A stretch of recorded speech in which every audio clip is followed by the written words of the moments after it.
Hello y'all and welcome back. Okay, before I even start this video, my returning subscribers, I don't have to say anything. My goodness, 71 subscribers, my God. Thank you guys so much for the support. I never thought I'd see 71 subscribers on my YouTube channel. It's really amazing. It's really humbling to see how much people support. I really thank you guys so much. For those who are new, my name is Faithful Olabi. I post videos every week on topics related to money, mindset, and business. And today we're going to be talking a little bit about mindset, but specifically more time management. Now, I don't know about y'all, but do you ever feel like you have too much to do, or you're always busy, or you don't have enough time in the day to get your tasks done? Well, I felt this way for the longest. And what I'm about to share with y'all today is something that I've been struggling with for a really long time. And a lot of what I've been doing so far, because I've been working on so much things, it really exposed the fact that my time management really sucks. Now, what I'm gonna share with you guys today in the video is 5 tips and things that's helped me improve my time management and be more efficient with my time. This applies for any and everybody, whether you're in college or you're in school or you're in med school or professional school, or maybe you're a couch potato and you want to be more active, or maybe you're like me and you feel like you already manage your time efficiently because you're always busy. Well, these are tips that I wish I had known a lot and I had to learn the hard way, but I hope it helps somebody out there. Now, the first one is having a to-do list. In my opinion, it's the first step and kind of the foundation to really optimizing your time to be efficient.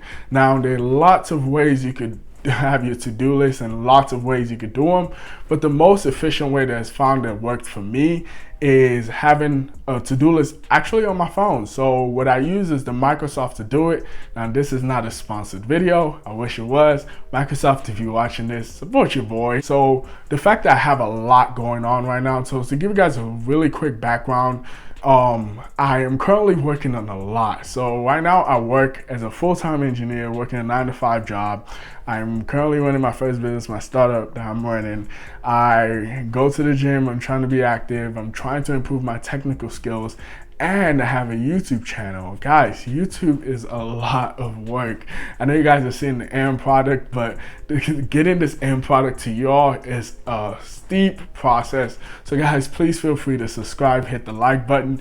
I really appreciate it because this is really a lot of work and it really requires a lot for me to do on top of everything else I have on. And this is what really exposed the fact that my time management skills were very inefficient. Now, with all this list of things I have on the Microsoft To-Do list, I could categorize all of this as like my investments, my YouTube channel, my technical skills, my work.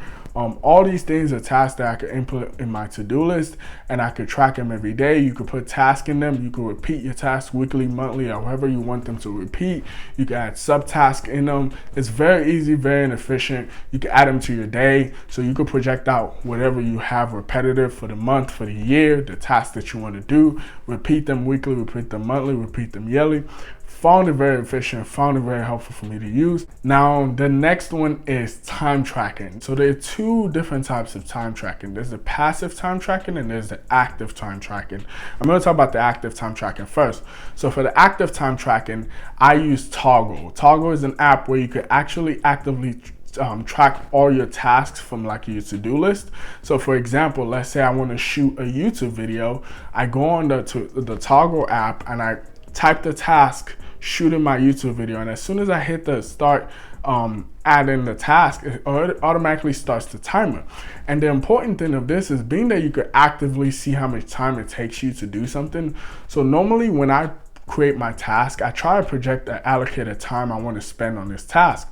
So if I want to spend 30 minutes on a task and I go on the Toggl app and I track that task, I'm actively able to track that task and see how long it really took me and be able to project out next time I need to either repeat that task. I know the accurate time that I can allocate to that task. It actually helps you improve the efficiency of you doing your task, because if you're able to see that you're spending too much time on some of these other tasks, you can really find ways to innovate your tasks doing and really find ways to simplify them to reduce the amount of time it takes you to complete those tasks.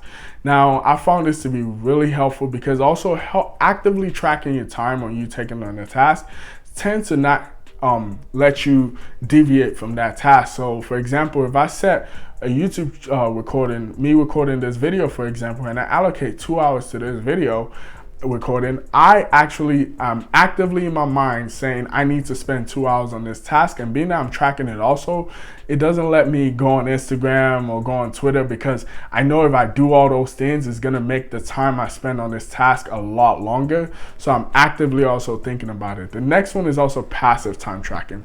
Passive time tracking is software. I use Rescue Time.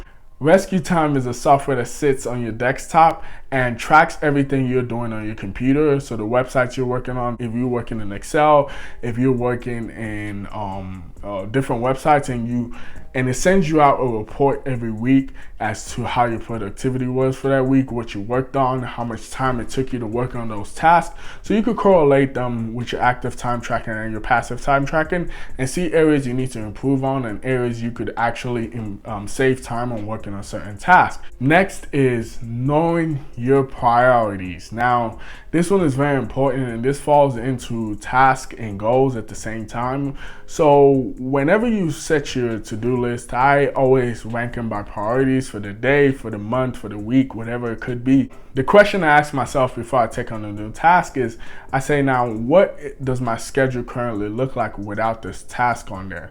And based off of that, I decide if I want to take on that task or not. The next question is more of a broad question. I ask myself, if I was on my deathbed today, and this is a little deep, would I regret not doing this? Would I regret not doing this task? Would I regret not doing this? For example, my YouTube channel. I had a lot going on before this YouTube channel already, but I asked myself, and I was like, if I was on my deathbed, if I was to die today, would I regret not starting this? And it ultimately came down to yes. And I was like, it helped me get over the fear of me actually not being able to put myself out there. And now I'm doing it. And just that simple question alone, I was able to find a way to make it work to fit my task and my everything else I have going on, because it was that important to me for me to do it. And this is kind of how I go about trying to add big or small tasks to my list. So number 4 is actually learning how to say no. Now, this is one I actually struggled with for the longest, because I'm the type of person that I always want to help people. I always want to say yes to everything. So being that there are a lot of people that propose different opportunities to me, and a lot of times I would say yes, just because I feel like this was a once-in-a-lifetime opportunity for me to say yes. And if I don't say yes, I'll feel like this opportunity slipped through my fingers and I wasn't ready. But one thing I had to think about is that every time I said yes to an opportunity or task, it incurs an opportunity cost. And what that essentially means is something else has to give in order for me to take that on. Now, if you don't take anything from this, this is not just a time management tip, this is also a life tip in general. The last but not least is using deadlines. Now, this one is probably one of my favorite. Now, this was a quote from Robert Herjavec from Shark Tank. He said, "A goal without a deadline is just a dream."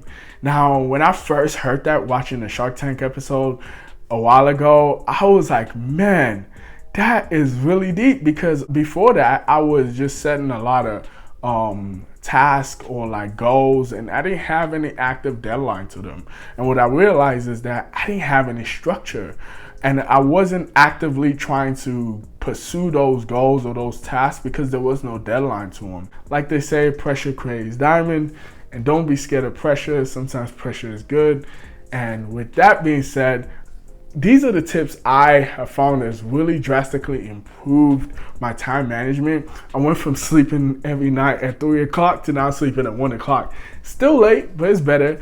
I'm not perfect. These are the things I've learned so far, and I hope it helps somebody else out there. Now, you guys comment down below what you normally do for your time management, or if you want to give me an opinion as to what I can do in order to improve mine. Thank you guys so much. If you made it this far, you already know you're a real one. I really appreciate you. Again, as always, move with purpose, have purposeful thinking. And with that being said, I am out.